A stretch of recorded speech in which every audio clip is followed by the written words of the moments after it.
I never imagined that boarding a simple flight with my 5-year-old son would become the most terrifying experience of our lives.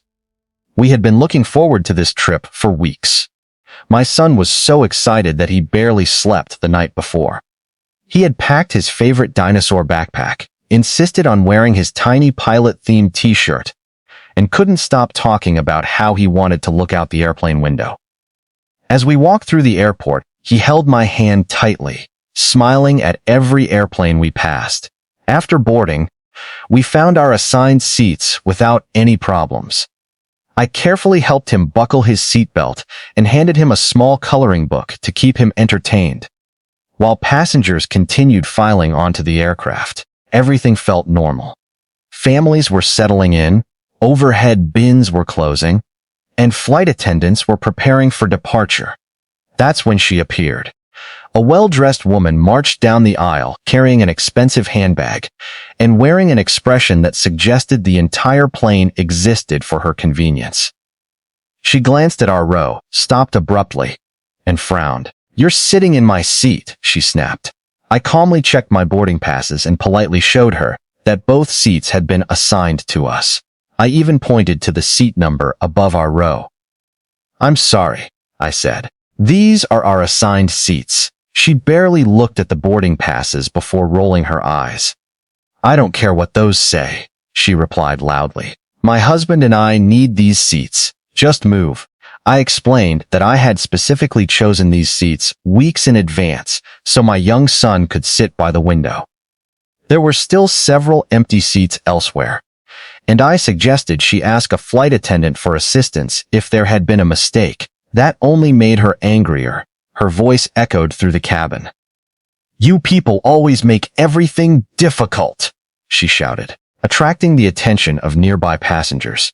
My son looked up at me, confused by the sudden yelling. He quietly squeezed my arm, clearly frightened. Instead of calming down, the woman stepped closer. She continued accusing us of stealing her seats, even though multiple passengers could see that our boarding passes matched the seat numbers perfectly. A flight attendant began walking toward us after hearing the commotion, but before she could reach our row, everything happened in an instant.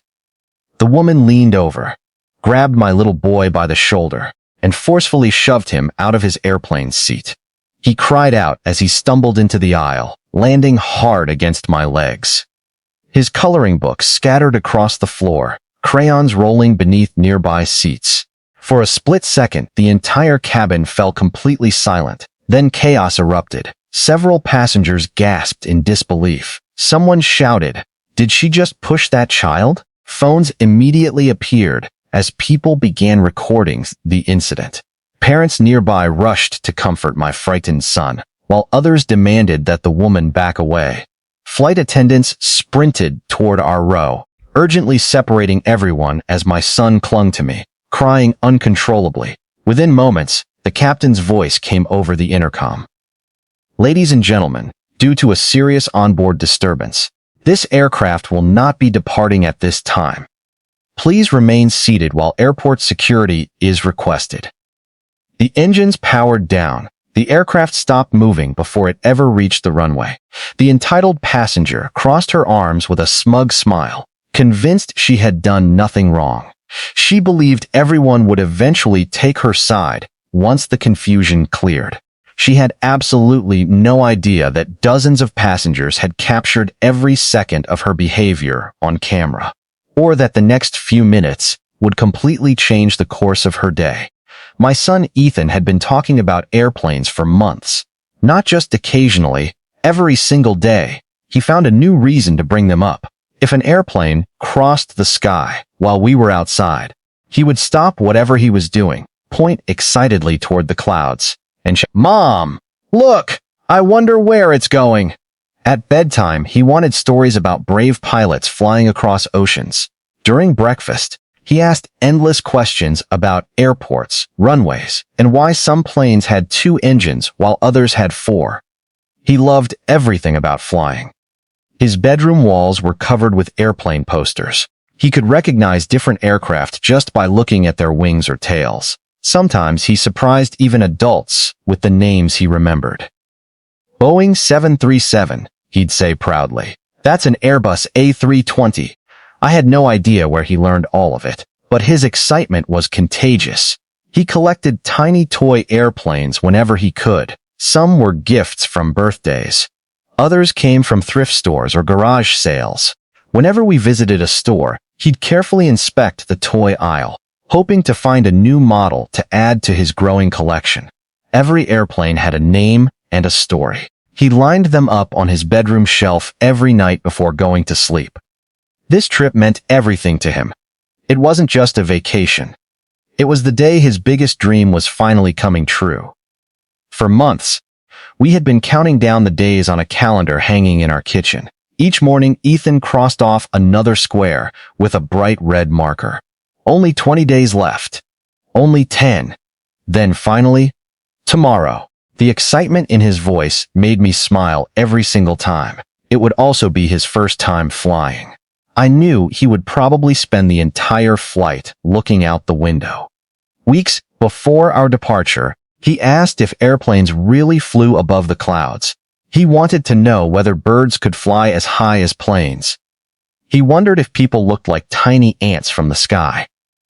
I answered every question the best I could. Sometimes we searched for answers together online. Other times, I simply laughed and told him we'd discover it together once we were in the air. The night before our trip, Ethan barely slept. Every hour he came into my room asking if it was morning yet. When the alarm finally rang, he was already dressed. He had carefully picked his favorite blue hoodie because it had little airplanes printed across the front. He insisted it was his good luck flying hoodie. He had packed his own little backpack all by himself. I offered to help. He politely shook his head. I've got it, Mom. Inside were his favorite dinosaur toy, a coloring book, a small pack of crayons, several carefully chosen snacks, his stuffed dinosaur that he refused to travel without, and one folded piece of paper that he guarded like treasure. When I asked what it was, he smiled shyly. It's for Grandma. He unfolded it just enough for me to see. It was a colorful drawing of our family standing beside a giant airplane under a bright blue sky. Above us, written in slightly crooked letters, were the words, "**, I flew to see you." My heart nearly melted. He had spent hours making that picture.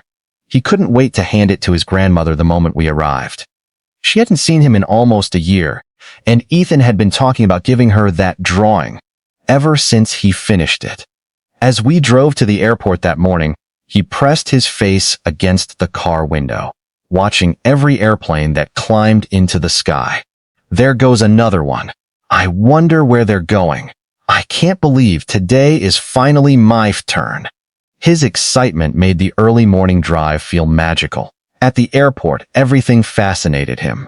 The giant windows, the rolling suitcases, the pilots walking confidently through the terminal. Even the announcements over the loudspeaker sounded exciting to him. He looked around with wide eyes, taking in every detail like he had stepped into another world. Watching him smile made every dollar I had spent on the trip worth it. Every overtime shift, every budget I adjusted, every sacrifice I'd made to afford those tickets suddenly felt insignificant. Seeing my little boy so genuinely happy was worth far more than money. As we finally walked down the jet bridge toward the airplane, Ethan reached over and squeezed my hand. "I think this is going to be the best day ever," he whispered. I smiled back, completely believing him. I never imagined that smile would disappear before the plane even took off. Boarding went smoothly. After weeks of planning and months of anticipation, everything seemed to be falling perfectly into place. The boarding announcements were organized, the line moved steadily, and the flight attendants greeted each passenger with warm smiles as we stepped onto the aircraft. Ethan could barely contain himself. The moment we walked through the airplane door, his eyes grew wide with amazement. "This is so cool," he whispered, looking around at the narrow aisle, the rows of seats, and the overhead bins.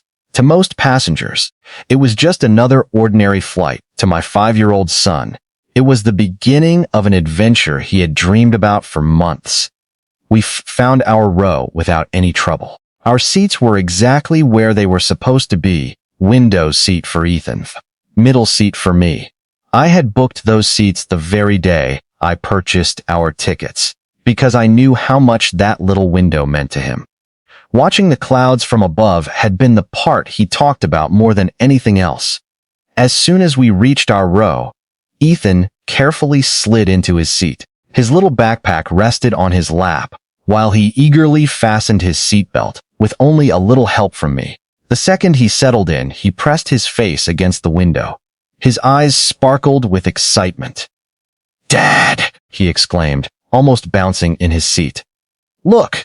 I can see another airplane." Outside, baggage carts moved across the tarmac, while ground crews directed aircraft into position. A large passenger jet slowly rolled past our window.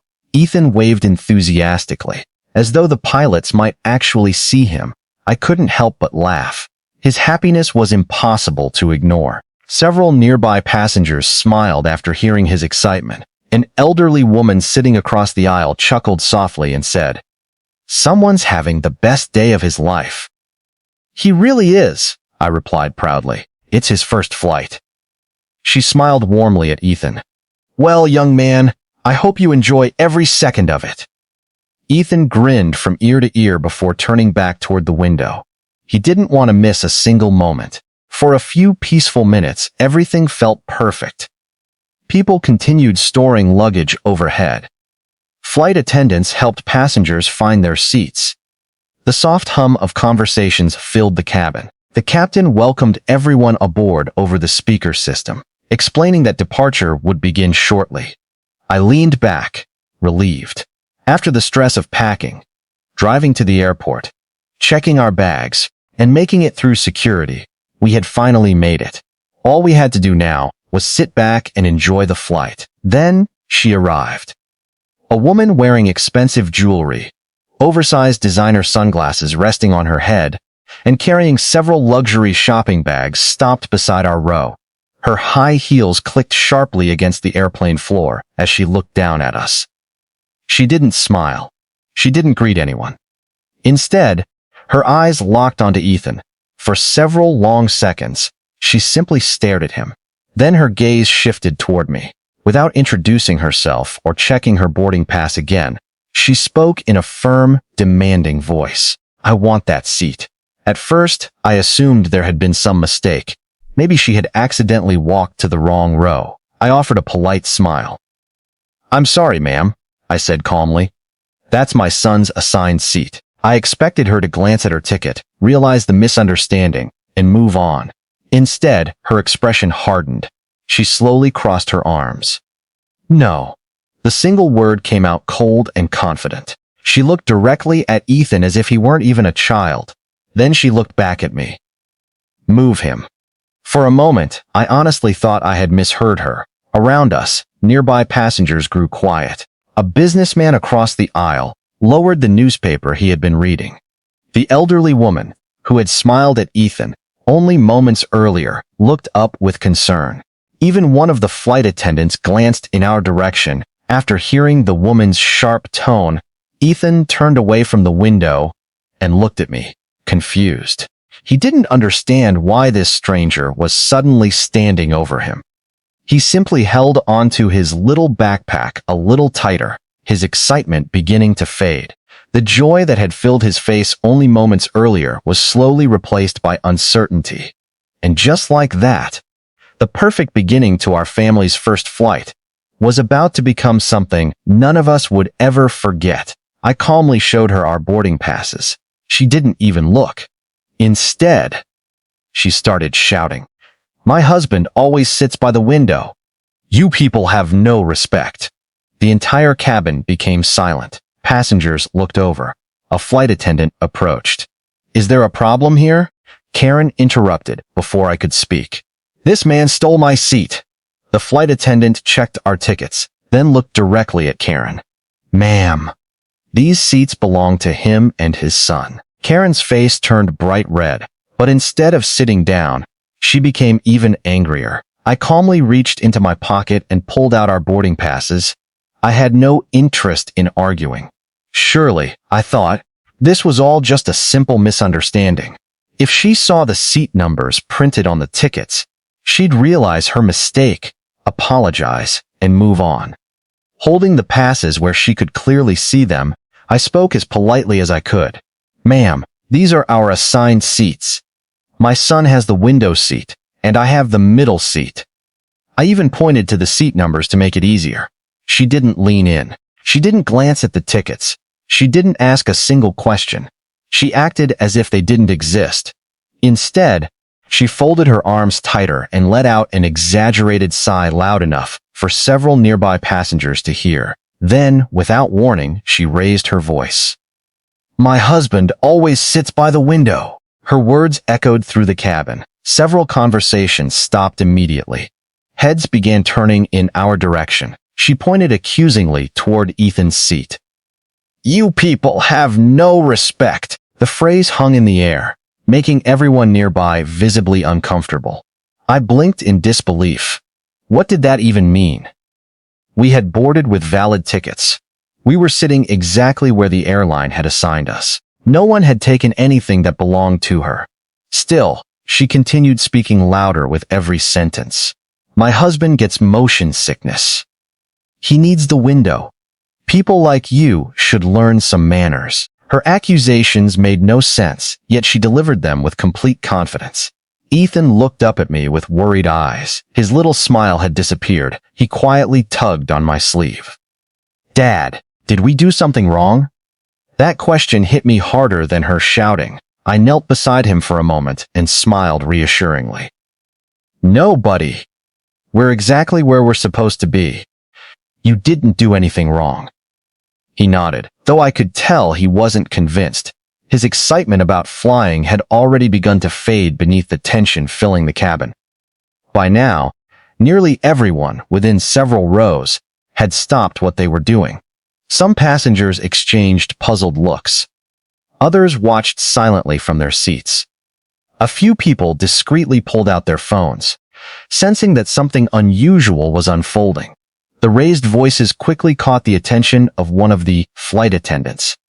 She walked calmly down the aisle, maintaining the same professional smile she'd greeted passengers with during boarding. Stopping beside our row, she looked at all three of us.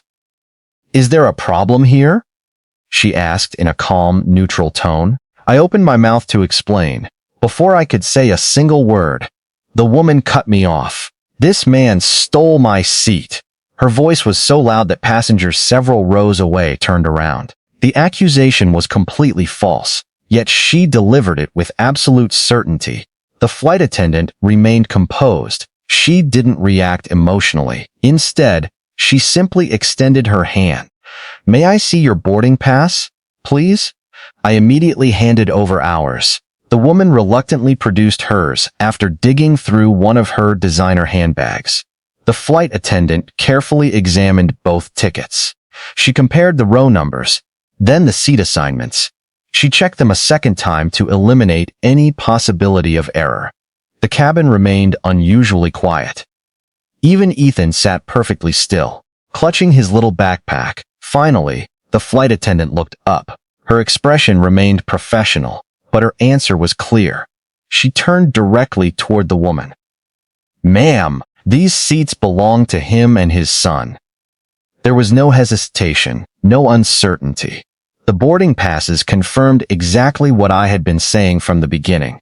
Our seats were correct. The woman's assigned seat was several rows farther back. For a brief moment, I expected the confrontation to end. Most reasonable people would have apologized after hearing that. Instead, her face turned bright red. Her jaw tightened. She looked from the flight attendant to me, and then at Ethan, as if somehow the official answer had only made her angrier. Several passengers quietly shook their heads. Someone across the aisle muttered, "Unbelievable." Another passenger sighed and returned to fastening his seatbelt, clearly hoping the situation would end quickly. But it didn't. The woman refused to move. She stood planted in the aisle, blocking other passengers from reaching their seats. The flight attendant politely asked her once more to proceed to her assigned seat. She ignored the request completely. Rather than accepting the facts, rather than following the airline's instructions, she drew in a deep breath. Her expression hardened, and instead of sitting down, she became even angrier. Then, something happened that I still struggle to believe. Even now, replaying the memory in my mind feels surreal. Up until that moment, I still believed the situation would end peacefully. The flight attendant had already confirmed that the seats belonged to us. Other passengers had witnessed the exchange. There was no confusion left. I expected the woman to take a deep breath, collect herself, and walk to her assigned seat. Instead, she took one quick step toward our row. Before I could react, she reached toward Ethan. At first, I thought she was simply pointing at the window or trying to squeeze past us. But in an instant, her hand closed around my son's little arm. Everything seemed to slow down. "Ethan," I shouted, before I could even stand up. She yanked him sideways and shoved him out of the window seat. The force wasn't enough to send him across the aisle, but it was enough to throw his small body off balance. He slammed awkwardly against the armrest before slipping toward me. His backpack tumbled onto the floor. His favorite toy dinosaur rolled into the aisle. For one horrifying second, there was complete silence. Then Ethan began to cry. Not the kind of cry that comes from frustration or disappointment. It was the frightened cry of a 5-year-old who had no idea why a stranger had suddenly pushed him. "Daddy," he sobbed, reaching for me. I caught him immediately, pulling him into my arms and checking him from head to toe. "Buddy, are you hurt?" He buried his face against my shoulder, trembling. "My arm hurts," he whispered through tears. Hearing those words filled me with a mixture of fear and anger, unlike anything I had ever experienced. Around us, the peaceful atmosphere inside the cabin disappeared instantly. The cabin exploded with gasps. Several passengers jumped from their seats. Someone near the front let out a shocked scream. Another passenger stood up and shouted, "What are you doing?" A man across the aisle pointed directly at the woman. "You don't put your hands on a child." An older woman who had smiled at Ethan earlier covered her mouth in disbelief. "Oh my goodness, I can't believe she just did that." People who had been reading books or listening to music pulled off their headphones. Others leaned into the aisle to see what had happened. The quiet hum of pre-flight conversations was replaced by overlapping voices. "Is the little boy okay? Call the captain. Get security." One passenger immediately pressed the flight attendant call button, even though crew members were already rushing toward us. The flight attendant, who had been trying to resolve the seating dispute, looked completely stunned for a brief moment. Then her training took over. She quickly positioned herself between the woman and our row. "Ma'am, step back. Right now." Another crew member hurried down the aisle from the front of the aircraft after hearing the commotion. I stayed focused on Ethan. His cheeks were wet with tears. His small hands clung tightly to my shirt. The excitement that had filled his face only minutes earlier was gone. All he wanted now was to feel safe again. I kept telling him softly, "It's okay. I'm here. You're safe." Even though my own heart was pounding so hard I could barely hear myself think. The woman, however, showed little sign of calming down. Instead of checking whether Ethan was all right, she continued arguing loudly, insisting that she deserved the window seat. Her words were almost drowned out by the reactions of everyone around her. Several passengers openly challenged her behavior. Others simply stared in disbelief, unable to understand how a disagreement over a seat had escalated so quickly. Everything happened in seconds. One moment, we had been preparing for Ethan's very first flight. The next, my frightened little boy was crying in my arms while an entire airplane watched in shock.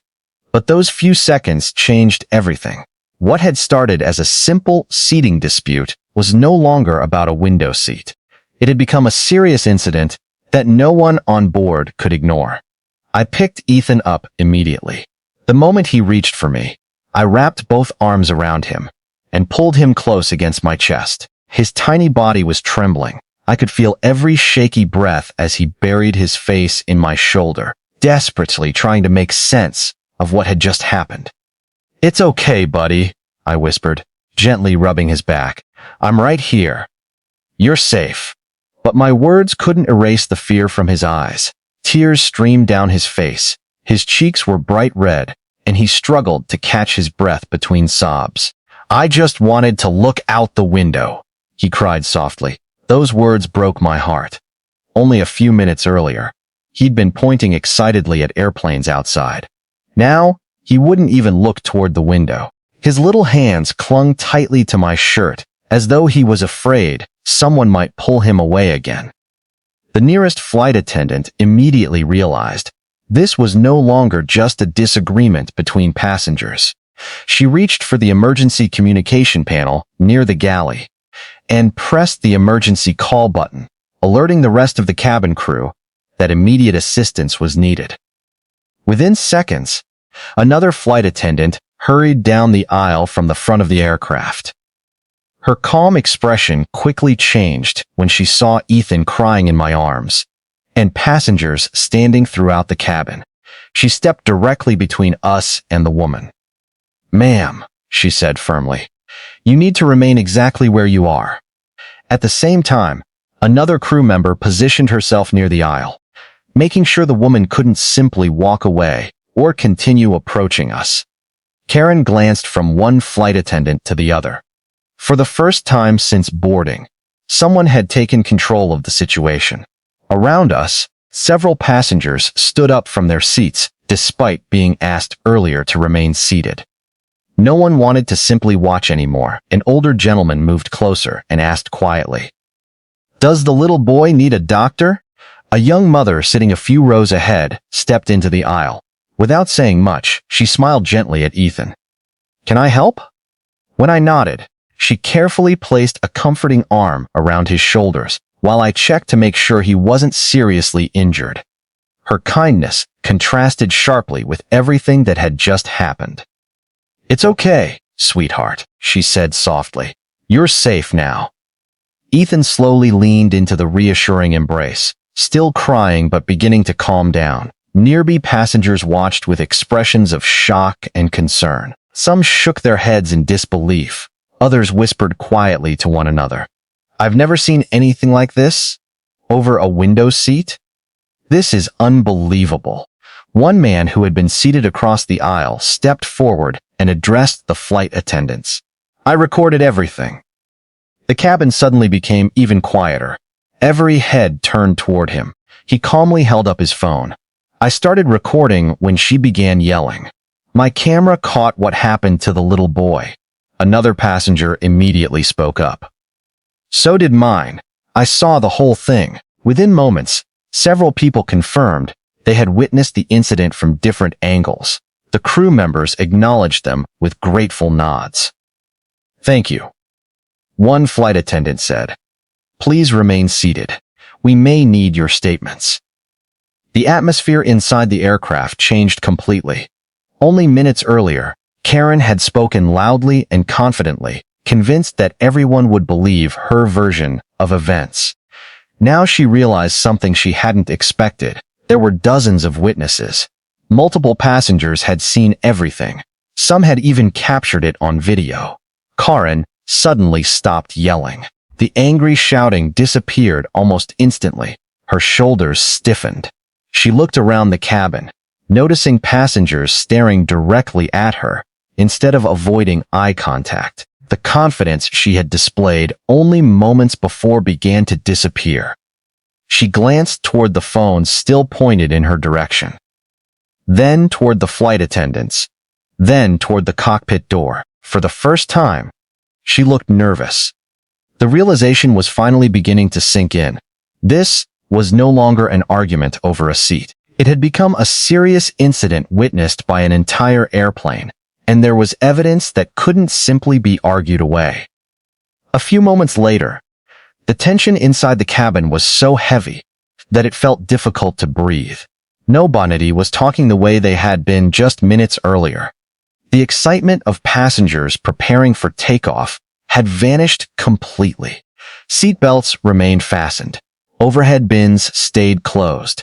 But every pair of eyes was fixed on the unfolding situation. The flight attendants continued speaking quietly into their intercoms, relaying information to the cockpit. One crew member remained beside Ethan and me, making sure we were all right. Another stayed only a few feet away from Karen, ensuring she remained seated and did not approach anyone else. The aircraft had already begun moving away from the gate only moments before. Outside the window, Ethan's dream of watching airplanes taxi across the runway had been replaced by flashing airport service vehicles in the distance. Then, the cabin speakers crackled to life. The captain's calm, professional voice echoed throughout the aircraft. "Ladies and gentlemen, this is your captain speaking." There was a brief pause. "Due to an onboard disturbance, this aircraft will return to the gate immediately." The announcement was delivered without emotion, but its meaning was unmistakable. A quiet murmur spread through the cabin. Several passengers exchanged surprised glances. Others simply nodded, believing it was the only reasonable decision. No one complained about the delay. Most people understood that what had happened could not simply be ignored. The engines, which had been steadily pushing the aircraft toward departure, gradually slowed.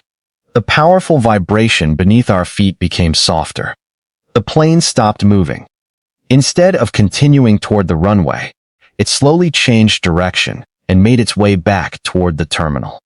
Outside, airport ground crews were already waiting. Inside the cabin, flight attendants calmly reminded everyone to remain seated while they handled the situation. One crew member quietly informed the captain that airport security had already been contacted. Another confirmed that medical personnel would also be available if needed once the aircraft reached the gate. The response was swift, organized, and professional. Karen, however, refused to accept what was happening. She looked around the cabin, clearly realizing that the situation had escalated far beyond a simple disagreement. In a much less confident voice than before, she tried to defend herself. "I barely touched him." She repeated the sentence again. "I barely touched him. It's being blown out of proportion." Her words were met with silence. No one seemed persuaded. The passengers who had witnessed the incident knew exactly what they had seen. A man seated across the aisle shook his head. "No," he said firmly. "You pushed a child." An elderly woman near the front added quietly, "We all saw it." Another passenger spoke up from several rows back. "Don't pretend it didn't happen." Karen looked from one face to another, searching for someone who might support her. She found no one. Instead, more voices began speaking. "I watched the whole thing." She grabbed his arm. "The little boy never did anything." Each statement painted the same picture. The truth was consistent because everyone had witnessed the same event. Then the passenger who had mentioned recording earlier raised his phone again. "I've got it on video." Another person lifted theirs. "So do I." Within moments, several passengers confirmed that their cameras had captured different parts of the confrontation, from the shouting to the moment Ethan was shoved and the immediate aftermath. The flight attendants acknowledged each person, explaining that airport authorities would speak with anyone who wished to provide their account. Karen's expression changed noticeably. She looked toward the phones, then toward the cockpit door, and finally toward the aircraft entrance, where everyone knew security would soon be waiting. The confidence she had displayed at the beginning of the flight was gone. She sat quietly, her earlier demands replaced by an uneasy silence. Meanwhile, Ethan remained close beside me. His tears had begun to slow, but he still held my hand tightly. I gently brushed his hair back and smiled. "We're going to be okay," I told him. He gave a small nod. Outside the window, the aircraft came to a complete stop at the gate. The cabin doors remained closed for only a moment longer. Everyone knew what was about to happen next. The flight wasn't ending because of bad weather. It wasn't ending because of a mechanical problem. It had been interrupted because one passenger's actions had crossed a line that no one on board was willing to ignore. The aircraft door finally opened. For a brief moment, the cabin was completely silent. No one rushed to stand. No one reached for the overhead bins. Even the usual sounds of passengers preparing to leave the plane were absent. Everyone seemed to understand that this flight was no longer operating on a normal schedule. Outside the open doorway, several airport officials were already waiting. Two formed airport police officers stepped aboard, followed by an airport operation supervisor. Their expressions were calm and professional as they looked toward the flight attendants, who immediately directed them to our section of the cabin. The lead officer walked down the aisle at a steady pace. He wasn't loud. He wasn't aggressive. He simply wanted to understand what had happened. Stopping beside our row, he looked around at the passengers before speaking in a clear, composed voice. Who assaulted the child?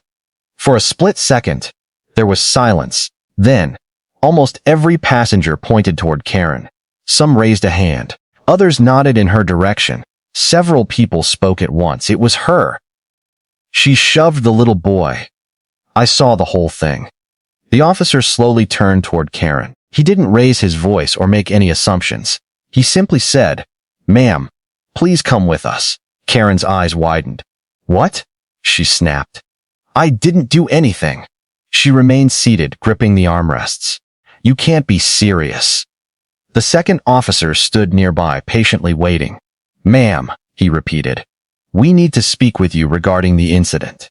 Instead of cooperating, Karen immediately began protesting. "This is ridiculous. They're all lying," she pointed toward me.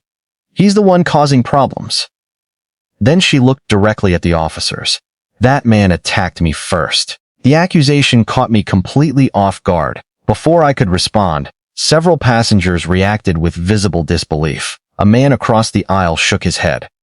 "No, that's not true." An elderly woman added firmly. "The father never touched her." Another passenger spoke up from behind us. "We've all been sitting here. That's not what happened." Karen continued talking over everyone.